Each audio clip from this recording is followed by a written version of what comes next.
lakas ng hangin. Dito ako sa Comune. Papasa tayo ng requirements para sa juramento.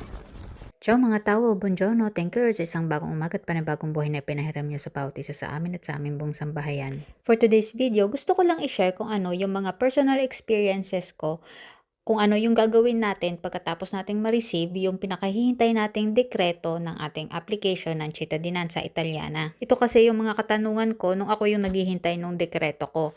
Ano yung susunod na gagawin mo kapag hawak mo na yung dekreto? So, ganito yan. Kapag lumabas na yung resulta ng inyong application, magkakaroon kayo ng notification sa EU app kung meron kayong EU app or nag-i-email sila na tapos o kaya naman pwede nyo i-check doon sa Ministerio del Interno. Sa email na matatanggap ninyo, meron doon link na kung saan pwede nyo i-download yung dekreto at saka yung Avviso di Avvenuta Ricezione. Yung dalawa na yun ang kailangan mong dalahin sa komune. Just in case hindi gumana yung link na na-receive niyo sa email, katulad na nangyari sa akin, ilang beses ko siyang tinry pero nag-e-error.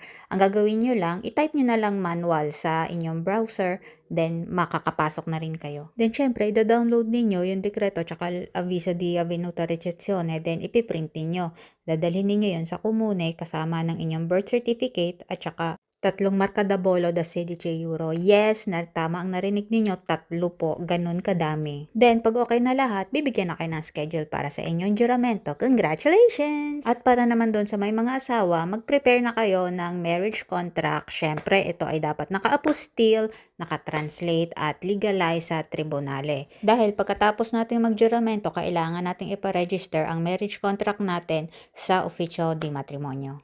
At pagkatapos din ng juramento, sabi sa komune, after 7 days, pwede ka nang kumuha ng karta identita para i-update na yung citizenship mo doon na nakalagay sa ID. So, ayun na lang muna sa ngayon. I-update ko na lang kayo sa mga susunod na steps na gagawin ko.